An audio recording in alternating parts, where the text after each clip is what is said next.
আসসালামু আলাইকুম।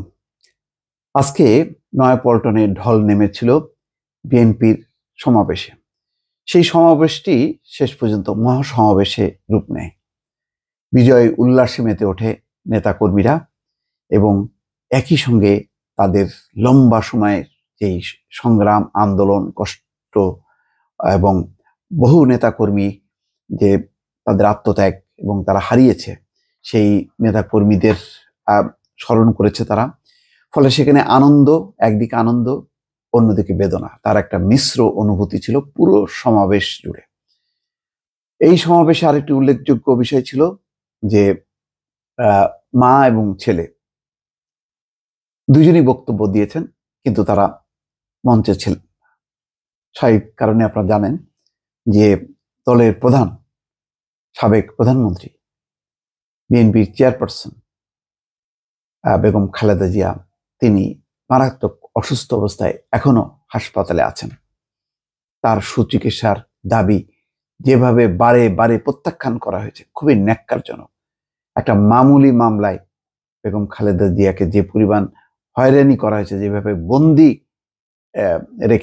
রেখে বারবার নির্বাচন করেছেন এবং রাজনীতি করেছেন, এটা গণতন্ত্রের ইতিহাসে খুবই ন্যাক্কারজনক যে একজন প্রধানমন্ত্রী, একজন নেত্রী, শীর্ষ নেত্রী, জনপ্রিয় নেত্রী এবং 3বারের প্রধানমন্ত্রী, তাকে একটি কি বলে এতিমের টাকা, একটা ট্রাস্ট মামলা, জিয়া আরফানেস ট্রাস্ট মামলার খুবই একটা মামুলি ঘটনায়, যেটি অ্যাকাউন্টে আছে টাকা, সেটি বেড়ে এখন 5-7 কোটি টাকা হয়ে গেছে, তারপরেও তাকে অল্প কিছু টাকার মেরে দেওয়ার বা পদ্ধতিগত ভুলের কারণ দেখিয়ে নিম্ন আদালত 7 বছর, উচ্চ আদালত সেটি বাড়িয়ে আরো 3 বছর বাড়িয়ে 10 বছর কারাদণ্ডে দণ্ডিত করে।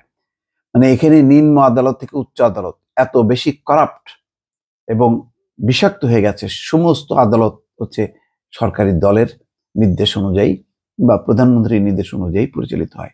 তারা যেভাবে রায় লিখে দেয় সেভাবেই আদালত পাঠ করে।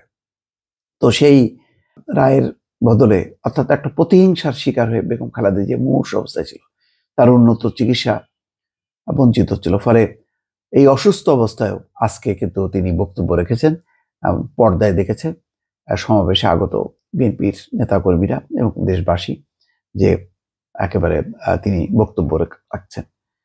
বক্তব্য রেখেছেন দলের ভারপ্রাপ্ত চেয়ারম্যান তারেক রহমান, তার পুত্র, তাকেও দণ্ডিত করা হয়েছে। তিনি অনেকদিন থেকেই, সে 11 বছর ধরে লন্ডনে অবস্থান করছেন, সেখান থেকে তিনিও যুক্ত হয়েছেন। আজকে সেই ঘটনাক্রমে বেগম খালেদা জিয়া বাংলাদেশে থেকেও তিনি আসতে পারেননি, তিনি অসুস্থ, তিনি এভার কেয়ার হসপিটালে চিকিৎসাধীন আছেন। অন্যদিকে তারেক রহমান, তিনি লন্ডনে আছেন, তিনিও দণ্ডের কারণে তাকে দণ্ডিত করা হয়েছে এবং আজকে 11 বছরের বেশি সময় ধরে তিনি লন্ডনে অবস্থান করছেন। আজকে কিন্তু দুইজনই হাজির হয়েছেন ভার্চুয়ালি, বড় পর্দায় স্ক্রিনে বিএনপি নেতাকর্মীরা বক্তব্য শুনেছেন। এবং আজকে দেখেন, তিনি প্রথমেই তো প্রতিহিংসা প্রতিশোধের পালা বন্ধ করে ভালোবাসা এবং শান্তির বাংলাদেশ গড়ার আহ্বান জানিয়েছেন, ছাত্রদের প্রতি কৃতজ্ঞতা জানিয়েছেন এবং তিনি বলেছেন যে সংগ্রাম ও রক্তের বিনিময়ে যে তরুণরা বাংলাদেশের নতুন স্বাধীনতা এনেছে, তাদের হাতকে শক্তিশালী করতে হবে। হাসপাতালের শয্যা থেকে দেওয়া সংক্ষিপ্ত ভাষণে তিনি বলেন, দীর্ঘদিন অসুস্থ থাকার পর আপনাদের সামনে কথা বলার জন্য আল্লাহর কাছে শুকরিয়া আদায় করছি। আপনারা আমার কারামুক্তি ও রোগ মুক্তির জন্য দোয়া করেছেন, সেজন্য আপনাদের ধন্যবাদ জানাচ্ছি। দীর্ঘ আন্দোলন সংগ্রামের মধ্য দিয়ে আমরা ফ্যাসিবাদী অবৈধ সরকারের হাত থেকে মুক্তি পেয়েছি। আমি আন্তরিক ধন্যবাদ জ্ঞাপন ও স্মরণ করতে চাই আমাদের বীর সন্তানদের, যারা মরণপণ লড়াই সংগ্রাম করে অসম্ভবকে সম্ভব করেছে। শত শত শহীদকে জানাই শ্রদ্ধা। এই বিজয়ে আমাদের নতুন সম্ভাবনা এনে দিয়েছে। তিনি বলেন, দীর্ঘদিনের নজিরবিহীন দুর্নীতি ও গণতন্ত্রের ধ্বংসের মধ্য থেকে আমাদের নির্মাণ করতে হবে এক সমৃদ্ধ বাংলাদেশ। ছাত্র তরুণরাই আমাদের ভবিষ্যৎ, তারা বুকের রক্ত ঢেলে দিয়েছে।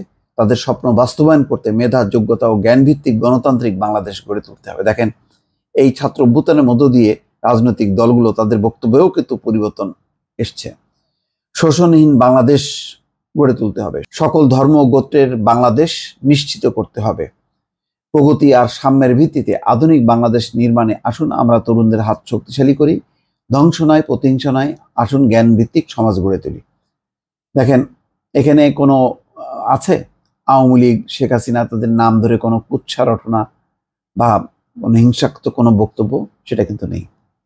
একই সঙ্গে বিএনপির ভারপ্রাপ্ত চেয়ারপারসন তারেক রহমান তিনিও বক্তব্য দিয়েছেন, দেশবাসীকে ধর্ম বর্ণ পরিচয়ের ঊর্ধ্বে উঠে সবার নিরাপত্তা নিশ্চিত করতে ঢাল হিসেবে দাঁড়ানোর আহ্বান জানান। অর্থাৎ ধর্ম বর্ণ পরিচয়ের ঊর্ধ্বে উঠে সবার নিরাপত্তা নিশ্চিত করতে ঢাল হয়ে দাঁড়ানোর জন্য তিনি আহ্বান জানিয়েছেন। নয়াপল্টনে তিনি এই বক্তব্য রাখছেন। তিনি বলেন, স্বাধীনতা প্রিয় মানুষ স্বাধীনতা রক্ষায় কোনো শর্ত মানে না। ছাত্র জনতার আন্দোলনের ফলে 2024 সালে দেশের জনগণ দেখেছে এক নতুন স্বাধীনতা। দেশের চলমান অর্জনকে নষ্ট করতে ষড়যন্ত্র চলছে। ধর্ম বর্ণ পরিচয়ের ঊর্ধ্বে উঠে সকলকে নিরাপত্তা দিতে হবে। যে যেখানে বসবাস করছেন সেখানে ধর্মীয় পরিচয় যাই হোক না কেন সকলের নিরাপত্তা নিশ্চিত করতে ঢাল হিসেবে দাঁড়িয়ে দৃষ্টান্ত স্থাপন করুন। দর্শক, আশা করি বুঝতেই পারছেন, দুই নেত্রী, দুই নেতাই যারা পুত্র এবং মা দুইজনই কিন্তু আহ্বান জানাচ্ছেন দেশের মানুষকে রক্ষা করতে এবং যাতে কোনো রকম নৈরাজ্য, যে সন্ত্রাস এবং যে ষড়যন্ত্র সেটি যাতে সফল না হয়, মানুষের জীবন যাতে বিপন্ন না হয় সেটি রক্ষার জন্য তারা আবেদন জানিয়েছেন। দর্শক, ভালো থাকবেন। আল্লাহ হাফেজ।